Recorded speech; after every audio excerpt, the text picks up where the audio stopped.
Solar, wind, green hydrogen energy ఉత్పత్తిపై తాము ఎక్కువ దృష్టి పెట్టామని చెప్పారు ఏపీ సీఎం చంద్రబాబు. అలాగే పంప్డ్ స్టోరేజ్ ద్వారా హైడ్రల్ విద్యుత్ ఉత్పత్తిపై కూడా ఫోకస్ చేశామని చెప్పారు. AP green energy, green hydrogen hub గా మారబోతోందని దావోస్ సమావేశాల్లో వెల్లడించారు చంద్రబాబు.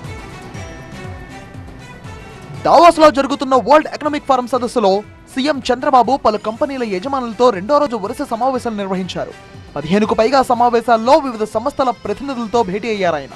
తొలిసారిగా 1999లో విద్యుత్ సంస్కరణలు ప్రారంభమయ్యాయని చంద్రబాబు గుర్తు చేశారు. పాలనా వ్యవస్థలో ఉన్న వ్యక్తిగా ఆ సంస్కరణలు తీసుకువచ్చినందుకు ఎన్నికల్లో తాను ఓడిపోయాయని చెప్పారు. అయితే ఇప్పుడు ఆ విధానాలే ప్రజలకు అనుకూలంగా మారిపోయాయని వెల్లడించారు. 2014లో సీఎం అయ్యాక సోలార్ ఎనర్జీపై ఎక్కువ దృష్టి పెట్టామని తెలిపారు. In India, power sector reforms I initiated in 1999. That is the first revolutionary changes in energy sector. Everybody told me. OSS ఫర్టిలిటీలో అమ్మ నాన్నలకి పర్సనలైజ్ ట్రీట్మెంట్ ఇచ్చారు.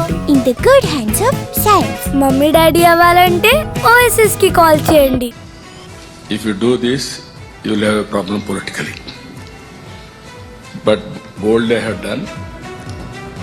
Of course, one election I have lost. For doing right things also sometimes we are not in a position to manage people.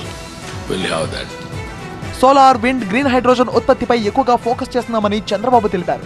Pumped storage ద్వారా hydral విద్యుత్ ఉత్పత్తిపైన దృష్టి పెట్టినట్టు వెల్లడించారు. $21 billion పెట్టుబడితో ఎన్టీపీసీ, ఏపీ జెన్కో సంయుక్తంగా గ్రీన్ హైడ్రోజన్ ఉత్పత్తి చేయబోతున్నాయన్నారు Chandrababu. AP green energy, green hydrogen hub గా మారబోతుందని చెప్పారు.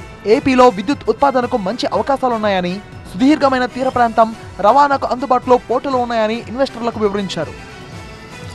State as an ambitious target for renewable energy and aspires to become the global leader in green hydrogen, solar, wind energy and clean fuel exports.